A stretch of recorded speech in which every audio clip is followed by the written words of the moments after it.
mendapatkan Hasan ataupun Husain memakan harta ini, memakan korma ini, Rasulullah memerintahkan apa? Memerintahkan cucu beliau untuk melepehkan korma tersebut. Ditanya oleh Rasulullah SAW kepada Aisyah ataupun kepada istrinya, ini korma apa? Sampai jelas nih, sampai jelas ini halal atau ini nggak boleh. Betul, ternyata Rasulullah SAW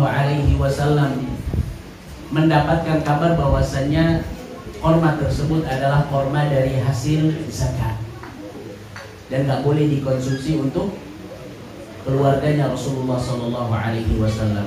Jadi ini tujuan kenapa yang syubhat itu tidak boleh didekati. Kemudian Rasulullah SAW mengatakan, "Faman ittaqa syubhat faqad istabra'a li dinihi wa 'irdihi." Barang siapa yang berusaha untuk menjauhi perkara yang syubhat, maka sejatinya ia telah menyelamatkan agamanya dan kehormatannya. Kehormatannya pun terjaga, karena kalau seandainya sesuatu ini jelas nih haram, ia akan selamat dari omongan manusia. Agamanya pun akan selamat, karena waman waqa'a fi syubhati waqa'a fil haram. Terkadang orang-orang bermudah-mudahan di dalam melakukan syubhat, bisa jadi sesuatu itu diharamkan oleh Allah Subhanahu wa ta'ala. Kemudian setelah menjelaskan hal-hal yang dihalalkan dan diharamkan oleh Allah Subhanahu wa ta'ala, Rasulullah SAW menggambarkan dalam bagian yang kedua, ala wa inna fil jasadi mudghah. Di antara organ tubuh kita ada segumpal daging. Kalau seandainya segumpal daging tersebut baik, maka pasti seluruh amalan kita akan baik. Pasti kita akan memperhatikan perkara-perkara yang halal saja. Tapi kalau seandainya anggota tubuh kita yang satu ini rusak, maka pasti ia nggak akan perhatian mau yang halal mau yang haram. Yang terpenting bisa ia dapatkan. Maka dari itu kolerasi ataupun hubungan kenapa Rasulullah memerintahkan kita untuk menjaga hati dari penyakit-penyakit hati. Penyakit-penyakit hati sekarang kan banyak. Di antara kita ada yang terjangkit dengan kesombongan, ada di antara kita yang terjangkit dengan ujub, riya, dan penyakit-penyakit hati yang lainnya. Maka gak heran kalau seandainya terkadang ada sesuatu yang diharamkan oleh Allah Subhanahu wa ta'ala tapi kita langgar. Kenapa? Karena faktornya bisa jadi karena kita gak perhatian dengan masalah hati. Hati kita itu mudah dibolak-balikkan oleh Allah Subhanahu wa ta'ala. Maka kalau seandainya kita perhatikan, Rasulullah SAW berdoa kepada Allah Subhanahu wa ta'ala agar hati kita baik, agar hati kita soleh. Maka kita perlu meminta kesolehan hati kita dari Allah Subhanahu wa ta'ala. Gak mungkin kita bisa menjadikan hati kita soleh kalau seandainya kita gak minta dari Allah Subhanahu wa ta'ala. Rasulullah dalam doanya mengatakan, Allahumma ya muqallibal qulub tsabbit qulubana ala dinik, wa ya musarrifal qulub sarrif qulubana ala ta'atik. Karena hati kita itu gampang dibolak-balikkan. Kita ingat bagaimana Rasulullah SAW memberikan nasihat kepada kita, badiru bil a'mali fitanan kaqita'il lailil mudlim yusbihu rajulu mu'minan wa yumsi kafira wa yumsi mu'minan wa yusbihu kafira yabi'u dinahu bi'aradin minad dunya.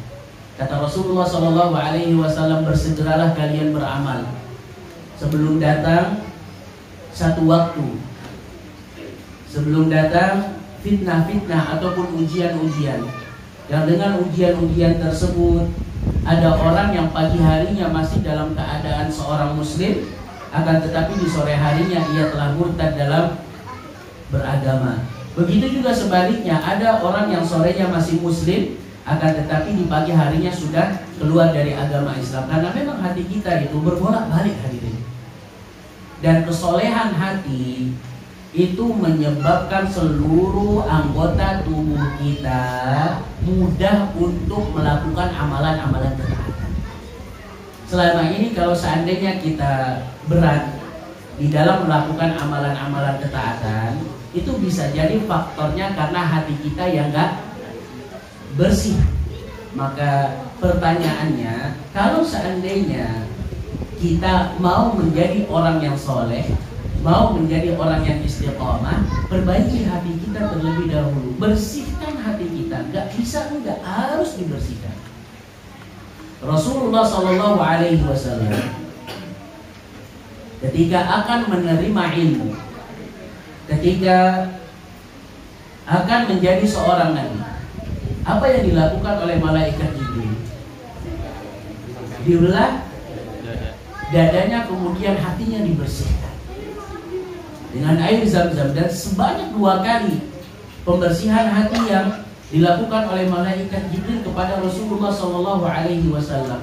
Karena memang hati itu merupakan faktor utama yang bisa membuat kita gampang melakukan amalan-amalan ketaatan kepada Allah Subhanahu wa Ta'ala. Dan semoga Allah Subhanahu wa Ta'ala memberikan kemudahan kepada kita dan memberikan kesolehan kepada hati-hati kita. Hadirin yang semoga dirahmati oleh Allah Subhanahu wa Ta'ala. Ada bisa berapa menit lagi? 19. Di antara hadis-hadis yang berikutnya yang disebutkan oleh Al-Imam An-Nawawi rahimahullahu ta'ala adalah hadis yang ke-7. Hadis yang merupakan komponen dasar bagi ingin menegakkan fondasi agama Islam. Bukan hanya amalan-amalan yang nampak. Islam adalah dengan menegakkan hak-hak Allah, menegakkan hak-hak kitabnya, menegakkan hak-hak Rasulnya, serta menegakkan hak-hak para pemimpin dan rakyat biasa.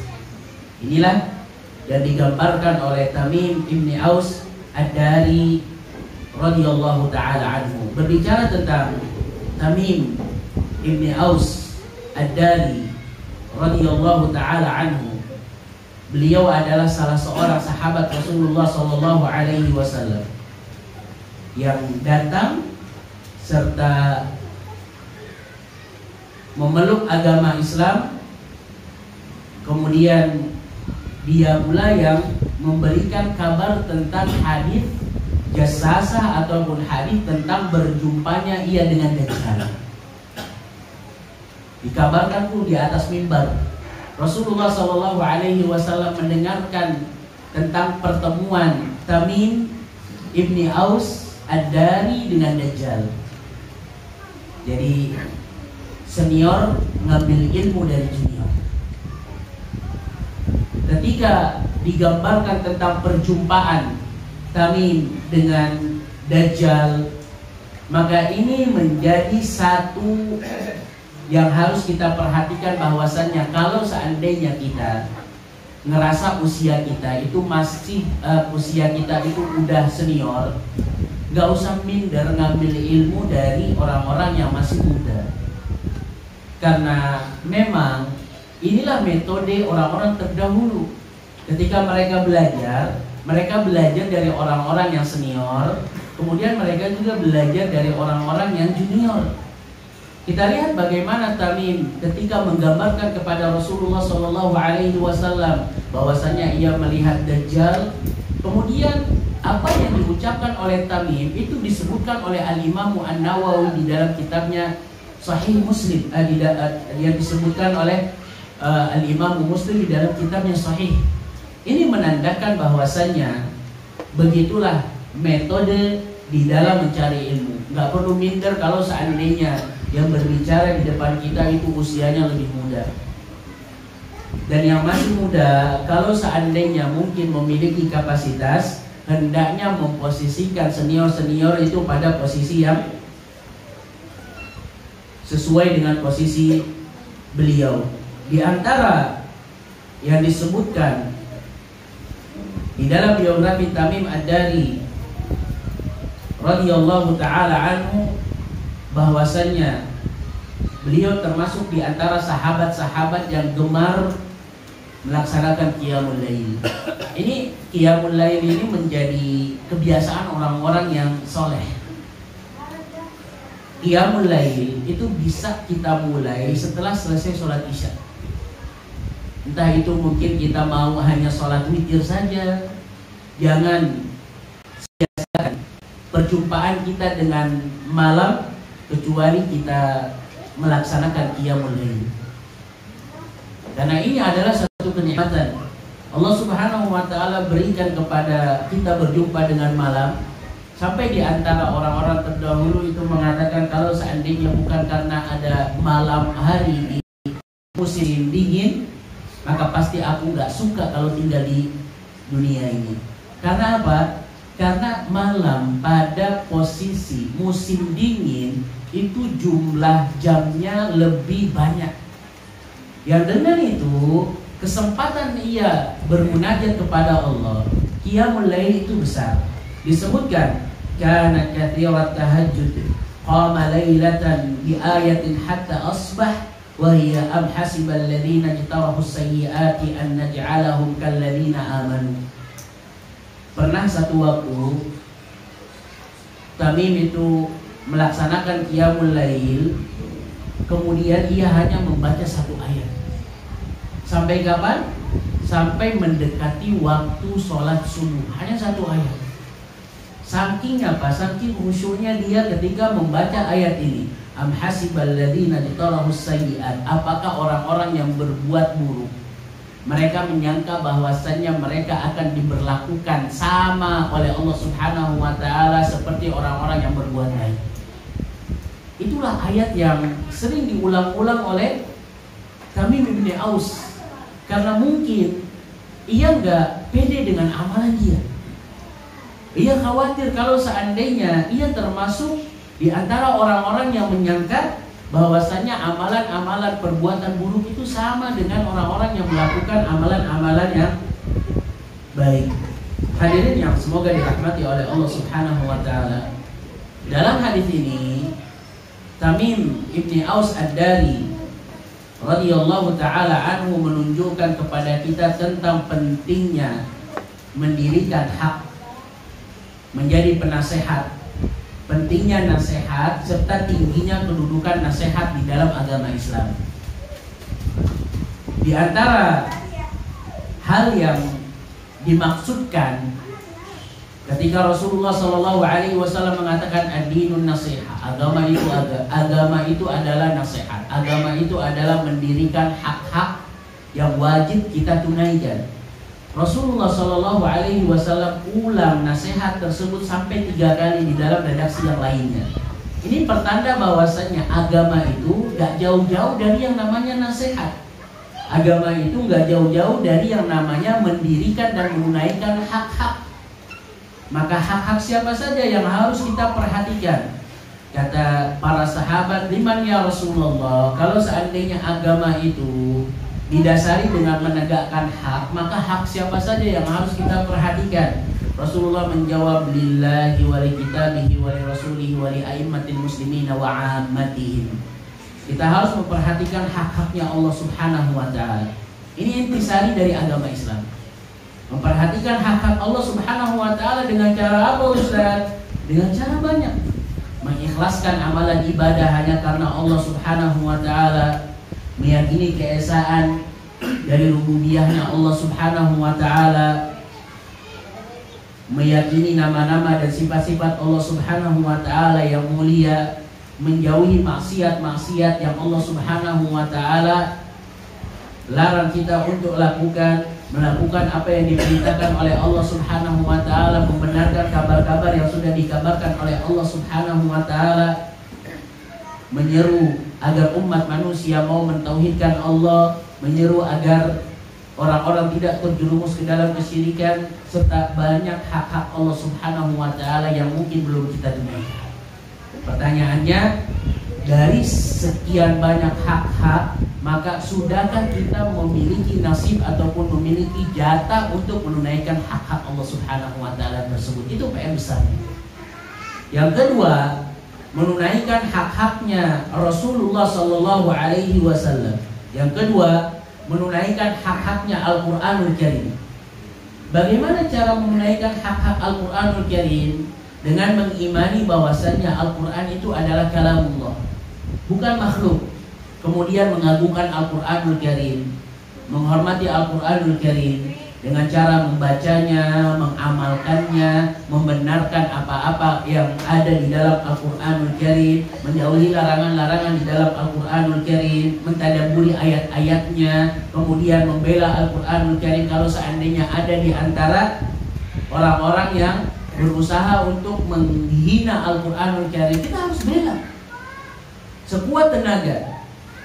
Itulah yang dikatakan menunaikan hak-hak Al-Quranul Karim, serta berusaha untuk menjadikannya wirid setiap hari kita.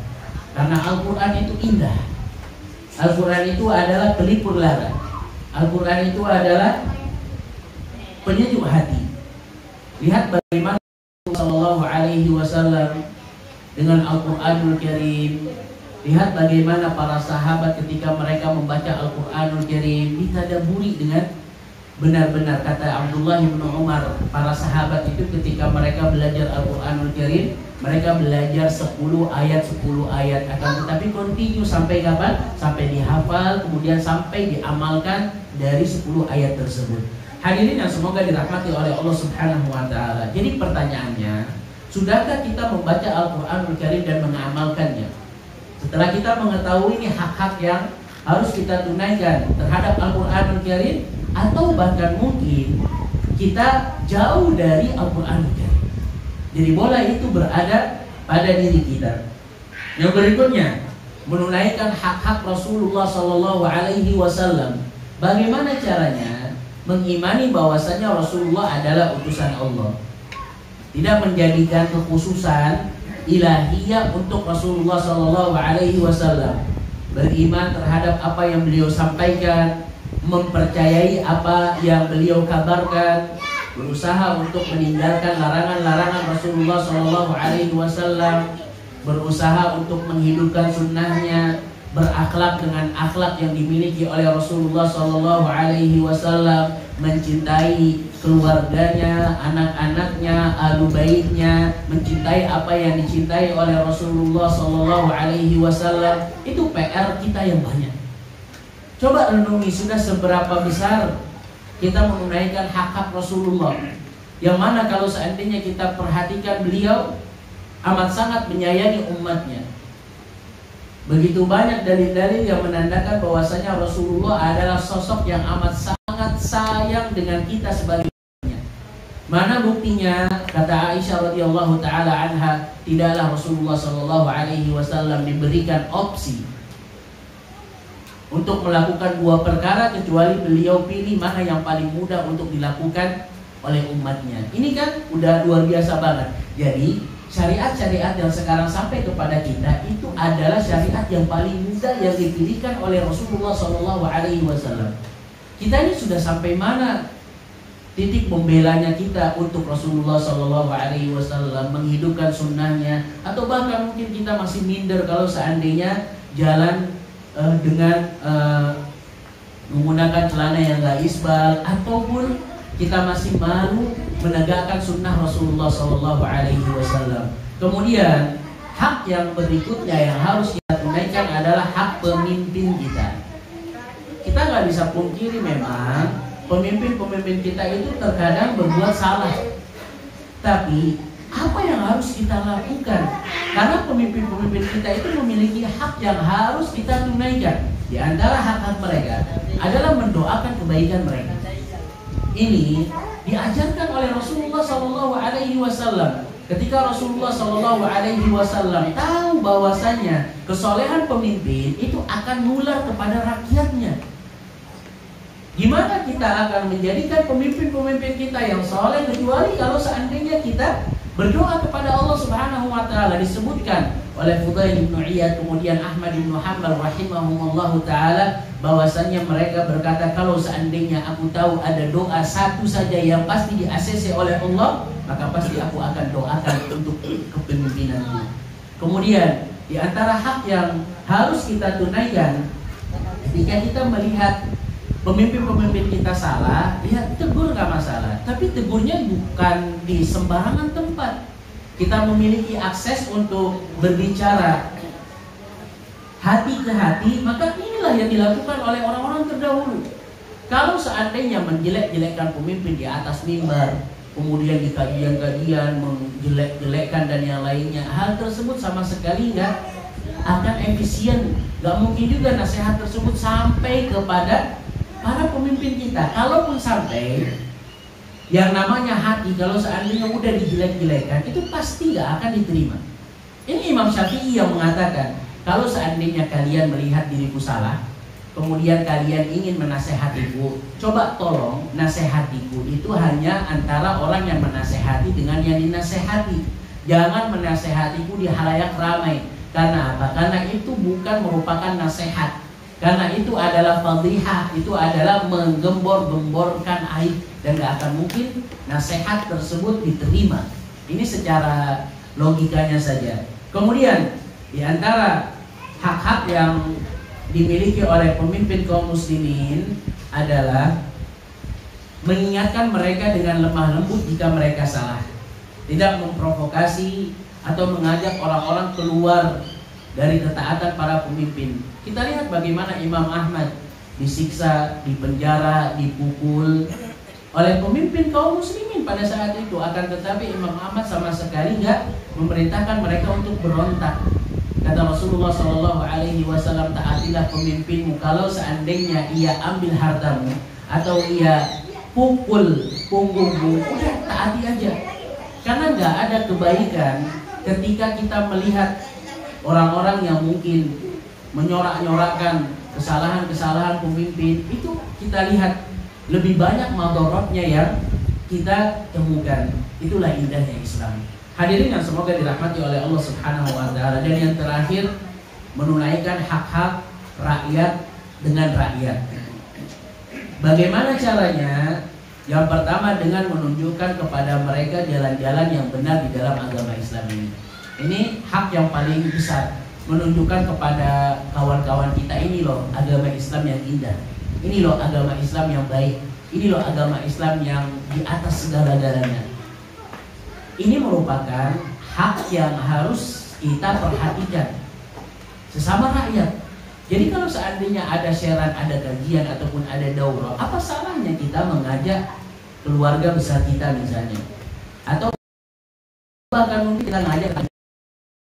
Ini yang kita lakukan berarti ingin orang-orang sekitar kita mendapatkan hidayah, ingin mendapatkan hidayah untuk kita saja. Apa salahnya kita menularkan hidayah yang Allah berikan kepada orang lain di sekitar kita?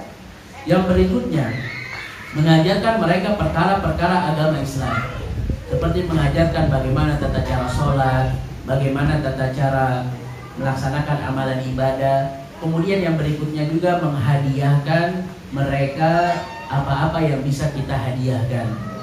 Dimulailah dengan senyuman. Tentunya bukan ikhwan ke akhwat ya, jangan salah tangkap. Kalau ikhwan ke akhwat akan terjadi fitnah. Akan tetapi sesama ikhwan, apa salahnya sih kita tebar pesona ataupun tebar senyum? Gak perlu takut difitnah. Punya kelainan, insya Allah tuduhan mereka nggak akan terbukti kok. Insya Allah tuduhan mereka nggak akan terbukti. Ini kok kenapa tebar persona antara sesama jenis? Insya Allah pikiran mereka nggak sampai ke situ. Kalaulah seandainya kita difitnah, maka ingatlah fitnah Allah yang ujian Allah yang Allah berikan kepada Aisyah itu udah lebih besar. Hadirin yang semoga dirahmati oleh Allah Subhanahu wa taala. Kemudian di antara hal yang bisa kita lakukan antara sesama kawan-kawan kita, antara siapapun sesama rakyat adalah menutup aib-aib yang mereka lakukan semaksimal mungkin. Kalau seandainya mereka memiliki aib ini itu, kita bisa nasihati, alhamdulillah. Tapi kalau seandainya mungkin mereka nggak menerima nasihat kita, ya minimal kita bisa menutupi aib-aib mereka. Dan yang terakhir, berusaha semaksimal mungkin untuk tidak mengganggu mereka. Ini yang sulit nih. Terkadang kita menjadi orang yang kayaknya sosok yang terzalimi dengan tetangga kita. Kalau seandainya kita ngerasa terzalimi, ya udah sabar aja. Jangan sampai membalas kezaliman dengan kezaliman yang lainnya, karena kita nggak tahu kezaliman yang kita balas itu lebih parah atau enggak. Sedangkan kaful adza, sedangkan tidak menularkan keburukan kepada tetangga-tetangga kita, ini merupakan perkara yang diperintahkan oleh Allah Subhanahu wa Ta'ala. Kalau kita nggak bisa berbuat baik kepada mereka, minimal kita tidak mengganggu mereka. Kalau seandainya kita nggak bisa membantu mereka, minimal kita nggak menghina mereka. Wallahu ta'ala a'la wa a'lam. Semoga 7 hadis ini bermanfaat untuk bisa kita amalkan. PR kita masih banyak, hadis yang ke-8 sampai hadis yang ke-42. Semoga Allah Subhanahu wa ta'ala memberikan kita ilmu yang bermanfaat. Billahi taufiq wal hidayah. Aqulu qawli hadza wa astaghfirullah li wa lakum wa lisa'iril muslimin. Wassalamualaikum warahmatullahi wabarakatuh. Waalaikumsalam warahmatullahi wabarakatuh. Ada makanan penutup tuh. Mungkin habis bisa ya, insyaallah.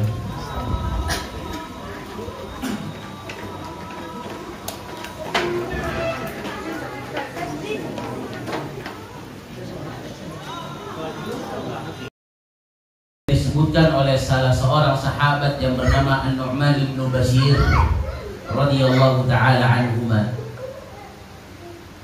yang menggambarkan kepada kita tentang pembagian syariat Islam. Di sana ada sesuatu yang diharamkan oleh Allah Subhanahu wa taala dan diharamkan oleh Rasulullah sallallahu alaihi wasallam, dan di sana ada sesuatu yang dihalalkan oleh Allah Subhanahu wa taala dan Rasulnya. Dan di sana ada sesuatu yang masih remang-remang, belum jelas kepastiannya ini halal atau ini haram. Maka apa yang harus kita lakukan? Hadis ini menggambarkan kepada kita tentang 2 poin besar. Ketika kita mengetahui ada sesuatu yang dihalalkan oleh Allah, maka apa yang harus kita lakukan? Ketika kita mengetahui ada sesuatu yang diharamkan oleh Allah dan Rasulnya, apa yang harus kita lakukan juga? Kemudian kenapa kok Rasulullah Shallallahu Alaihi Wasallam memerintahkan kita untuk berusaha semaksimal mungkin menjaga hati setelah mengetahui perkara yang halal dan perkara yang haram? Nu'man bin Bashir radhiyallahu ta'ala anhuma adalah seorang sahabat yang mulia, yang diberikan kedudukan yang tinggi, seorang gubernur yang pernah menjabat di daerah Kufah pada saat zamannya Muawiyah ibnu Abi Sufyan. Dan satu sifat yang terkenal dari sosok Nu'man bin Bashir radhiyallahu ta'ala anhuma adalah sifat kemurah hatiannya di dalam memberi. Oke lah, ia sebagai seorang gubernur, mungkin uangnya banyak, akan tetapi ada di antara kondisi-kondisi yang dalam kondisi-kondisi tersebut itu sebenarnya Nu'man bin Bashir gak memiliki apa-apa. Kalau seandainya orang kaya memberi itu wajar, tapi ketika gak punya apa-apa kemudian kok masih memberi, ini yang harus kita tiru. Allah Subhanahu wa ta'ala memang terus-menerus memberikan kita perintah agar kita mau berinfak dan bersedekah. Tapi yang harus kita perhatikan bukan jumlah nominalnya yang paling penting, tapi seberapa konsistennya kita di dalam mengeluarkan harta kita di jalan Allah Subhanahu wa ta'ala. Itu yang paling penting. Rasulullah sallallahu alaihi wasallam mengatakan, ahabbul a'mali ilallahi adwamuha wa inqal. Ini satu kaidah yang harus menjadi pijakan kita. Amalan yang paling dicintai oleh Allah Subhanahu wa ta'ala, kalau ada konteks di dalam ayat ataupun di dalam hadis ini adalah amalan yang dicintai oleh Allah, berarti pahalanya besar. Kata Rasulullah sallallahu alaihi wasallam, Allah Subhanahu wa taala mencintai kalau seandainya ada seseorang yang melakukan amalan dan konsisten di dalam melakukan amalan kebaikan tersebut. Gak mau tahu jumlahnya banyak atau jumlahnya sedikit. Kalaupun seandainya jumlahnya sedikit, tapi hal tersebut dilakukan kontinu, itu lebih Allah Subhanahu wa taala cintai. Salat malam 2 rakaat ditutup dengan witir 1 rakaat, tetapi konsisten setiap malam kita bisa lakukan, itu lebih Allah Subhanahu wa taala cintai daripada kita sholat sebanyak 23 rakaat 1 malam, kemudian nanti sholat malamnya tahun depan. Ada atau enggak yang seperti ini? Ada. Mudah-mudahan gak banyak. Tapi lihat, kenapa ada yang seperti ini? Terkadang kalau seandainya orang sudah melakukan sesuatu yang banyak, pada saat satu waktu dia menilai, udah deh ini cukup untuk kebutuhan 1 tahun misalnya. Sholat malam juga sama. Terkadang banyak di antara kita yang futur, yang gak melanjutkan karena ngerasa ya udah deh 23 rakaat ini udah banyak. Abdullah bin Mas'ud radhiyallahu taala anhu ketika diminta untuk memberikan nasihat, memberikan wejangan setiap hari, Abdullah bin Mas'ud mengatakan, demi Allah, kalau seandainya aku mau memberikan nasihat, wejangan setiap hari, itu aku bisa. Tapi aku takut kalian akan bosan mendengarkan nasihat dan wejangan tersebut setiap hari. Begitu juga kalau seandainya kita melakukan amalan-amalan, jangan terlalu banyak, yang terpenting sedikit demi sedikit akan tetapi konsisten. Nu'man bin Bashir radhiyallahu taala anhu disebutkan bahwasannya ada seorang yang mendatangi dirinya dalam keadaan benar-benar lusuh, fakir, kekurangan dan kesulitan. Maka ia berusaha untuk meminta sesuatu dari Nu'man bin Bashir. Apa kata Nu'man bin Bashir? Ma indil yawm syai'un walakin khudh hadzal khatam fabi'u waqdi hajataka fa idza ja'ani mal fa'ud ilayya. Kata orang ini, wahai Nu'man, kasihlah aku harta. Kata Nu'man bin Bashir, sekarang aku gak punya harta, dompetku itu kosong. Akan tetapi aku memiliki cincin. Coba engkau jual cincin tersebut dan gunakan uang dari hasil cincin tersebut untuk memenuhi kebutuhanmu sehari-hari. Cukup sampai di sini? Ternyata kedermawanannya gak cukup sampai di sini. Ia memberikan lagi kepada orang ini, kalau seandainya satu waktu engkau mendengar aku memiliki harta, tolong balik lagi ke diriku dan mintalah harta tersebut. Allahu Akbar. Bener sih kalau seandainya kita patut mengacungi jempol kepada sahabat-sahabat radhiyallahu taala anhum ajma'in. Fa'akhadha ar-rajulul khatam. Kemudian karena nggak punya opsi lain, maka cincinnya pun diambil kemudian dijual. Fa'idha huwa minal yaqutin nafis.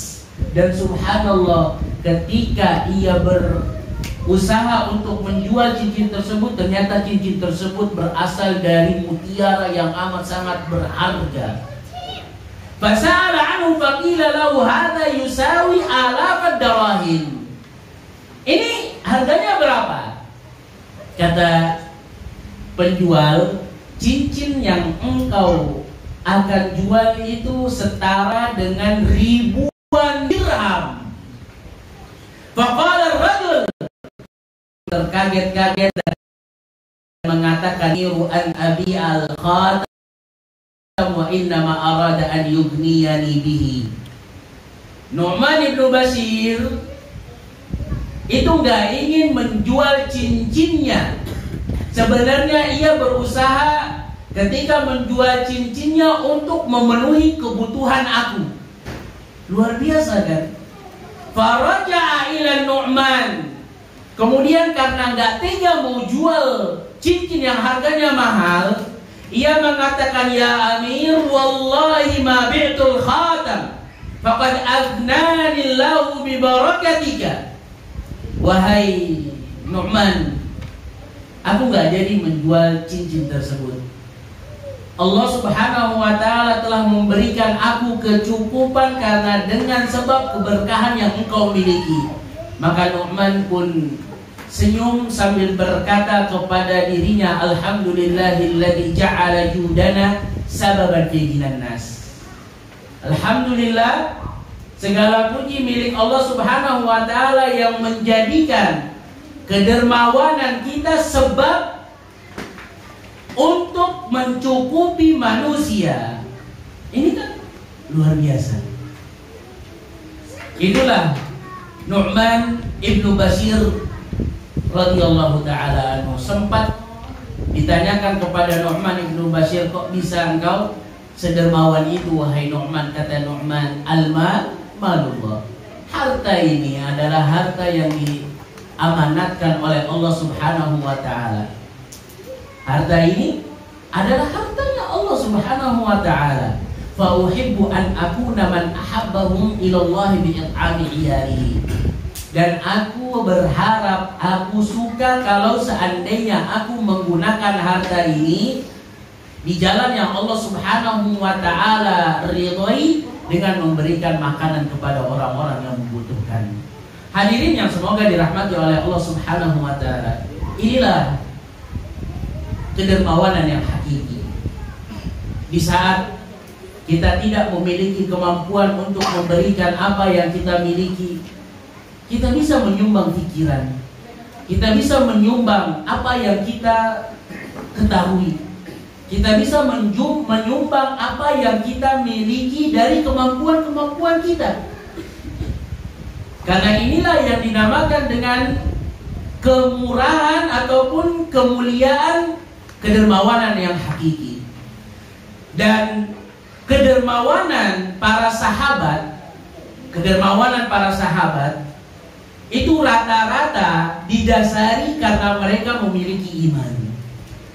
Bukan karena ingin dipuji, bukan karena ingin disanjung, bukan karena ingin diacungi jempol, bukan karena ingin mendapatkan balasan.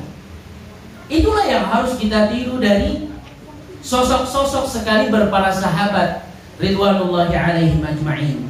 Nu'man ibnu Bashir radhiyallahu ta'ala anhuma mengatakan di dalam hadis ini, aku mendengar Rasulullah sallallahu alaihi wasallam bersabda, innal halala bayyinun wa innal harama bayyinun wa bainahuma mustabihat la ya'lamuhunna katsirun minan nas. Halal udah jelas. Apa yang dihalalkan oleh Allah di dalam Al-Quranul Karim dan apa yang dihalalkan oleh Rasulullah di dalam hadis-hadis Rasulullah, atau apa yang diperbolehkan untuk dikonsumsi, untuk digunakan oleh Allah dan Rasulnya, maka pertanda itu adalah sesuatu yang halal. Udah clear. Yang haram pun sama, sudah jelas. Dalam banyak ayat Allah Subhanahu wa ta'ala menegaskan, hurrimat 'alaikumul maitatu wad-damu wa lahmul khinzir wa ma uhilla li ghairillahi bih. Di antara hal-hal yang diharamkan untuk dikonsumsi oleh kalian adalah maitah, bangkai. Dan kecualian dari Rasulullah alaihi wasallam, bangkai ikan boleh untuk dikonsumsi. Dan ini sama sekali bertabrakan. Karena terkadang ayat-ayat Allah Subhanahu wa ta'ala itu Allah Subhanahu wa ta'ala secara luas atau detail jelas oleh Rasulullah alaihi wasallam dan diperintahkan oleh Allah Subhanahu wa ta'ala. Dan ini pertanda itu bukan sebenarnya oleh Allah.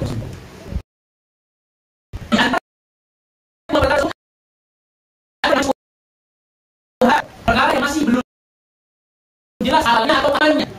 Terkadang sesuatu itu bisa syubhat dalam penilaian dirinya karena memang dia nggak tahu ilmunya. Namun kalau seandainya di dalam pandangan orang-orang yang berilmu, ini udah jelas hukumnya. Bukan lagi syubhat, akan tetapi sampai pada titik haram. Lihat, yang syubhat yang masih belum jelas hukumnya, Allah Subhanahu wa ta'ala memerintahkan